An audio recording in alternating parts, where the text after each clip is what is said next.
کئی لوگ وہاں پر بیٹھے تھے، عہدیدار تھے، وزیر تھے، شہزادے تھے، تو ایک ایک کر کے سارے لوگوں نے کہنا شروع کر دیا، ارے بادشاہ سلامت یہ کیا کرتے ہیں آپ؟ ایک چور کے ساتھ اپنی بیٹی کا نکاح کرتے ہیں؟ بڑے بڑے رشتے آئیں گے، بڑے بڑے آ کے چلے گئے، آپ نے ٹھکرا دیے، لیکن آپ اس چور کے ساتھ؟ ہم تو ایسا سوچ نہیں سکتے تھے کہ آپ ایک چور کے ساتھ اپنی بیٹی کا نکاح کر دیں گے۔ آپ ایک چور کو سزا دینے کے لیے آپ کہیں گے، ہم تو ایسا سوچتے تھے، لیکن آپ نے کیا کر دیا؟ اپنی بیٹی کا نکاح کر رہے ہیں، وہ بھی ایک چور کے ساتھ۔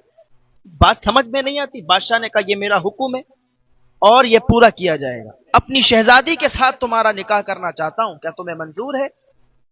اب وہ لڑکا کہنے لگا، عبادت گزار شخص کہنے لگا، ٹھیک ہے مجھے منظور ہے بادشاہ سلامت، آپ جو چاہیں گے مجھے منظور ہوگا، اگر آپ مجھے سزا دینا چاہیں گے وہ بھی مجھے منظور ہوگا، آپ مجھے کوڑا مارنا چاہیں گے وہ بھی میں منظور، آپ جو چاہیں وہ کر سکتے ہیں۔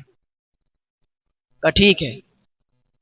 بادشاہ کی جو لڑکی تھی، بادشاہ کی جو بیٹی تھی، اس کا نکاح اسی عبادت گزار انسان کے ساتھ بادشاہ نے کروا دیا۔ بادشاہ سلامت آپ مجھے معاف فرمائیں، میری غلطی کو معاف کیا جائے، لیکن میں ایک بات عرض کرنا چاہتا ہوں۔ کہا بتاؤ اے میرے داماد، کیا بات کرنا چاہتے ہو؟ کہا حضور بات یہ ہے، چور انسان آپ کی نظروں میں، لوگوں کی نظروں میں مجھے چور ٹھہرایا، اور چور کے ساتھ آپ نے اتنا بڑا کام کر دیا کہ اپنی اچھی خاصی بیٹی کا نکاح کر دیا۔ ایک جگہ پر بیٹھا لگا، سنو بات کچھ ایسی ہے، تم چور نہیں ہو یہ میں جانتا ہوں، تو آپ اتنے پختہ یقین کے ساتھ کیسے کہہ سکتے ہیں کہ میں چور نہیں ہوں؟ کہا بات یوں ہے، جب سے میری بیٹی پیدا ہوئی ہے اور تب سے لے کر ابھی تک، جب سے بالغ ہوئی ہے، بلاغت سے لے کر ابھی تک میں اسی فکر میں تھا کہ میں اپنی بیٹی کا نکاح کس کے ساتھ کروں، کہ میری بیٹی بہت زیادہ نیک ہے، پرہیزگار ہے، پنج وقتہ نمازی ہے، کبھی بھی کوئی گناہ کے قریب نہیں جاتی، کبھی بھی کوئی گناہ کے قریب نہیں جاتی، کوئی گناہ نہیں کرتی، میں نے آج تک نہیں دیکھا۔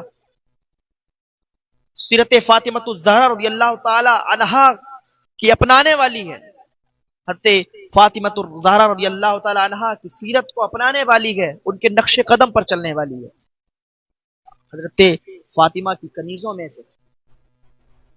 تو میں یہ سوچتا تھا کہ اپنی بیٹی کا نکاح آخر میں کس کے ساتھ کروں؟ میں یہ سوچتا تھا کہ کوئی میری بیٹی کو ایسا ہم سفر مل جائے، کوئی ایسا شوہر مل جائے جو اسی کی طرح ہو، ہر وقت نماز پڑھے، عبادت کرے، نیک عمل کرے۔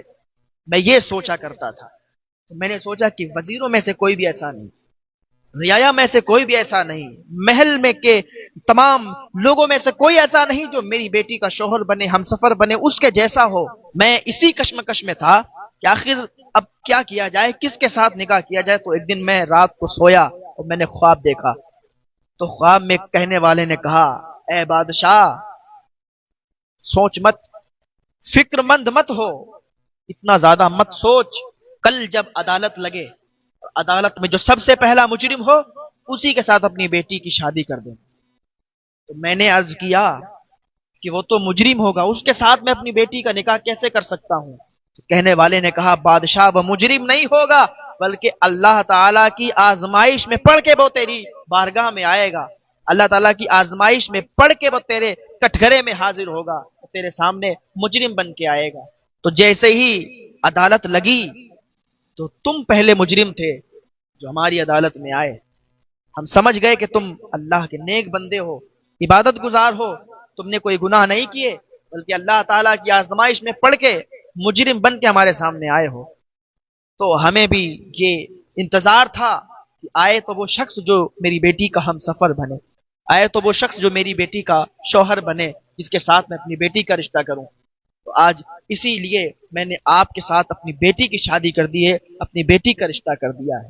تو پتہ چلا انسان اپنی چاہتوں کو قربان کر دے، انسان اپنی چاہتوں کو اللہ کے لیے قربان کر دے، پھر اللہ تعالیٰ اسے وہ عطا فرمائے گا کہ وہ سوچ بھی نہیں سکتا۔ اللہ پر بھروسہ رکھیں، اللہ پر یقین رکھیں، عبادت میں لگ جائیں اللہ تعالیٰ کی، اور اپنی تمام چاہتوں کو قربان کر دیں، پھر اللہ تعالیٰ آپ کو اتنا عطا فرمائے گا کہ آپ اتنا سوچ بھی نہیں سکتے۔ آپ جو چاہیں گے اللہ تعالیٰ آپ کو عطا فرمائے گا، لیکن کیا؟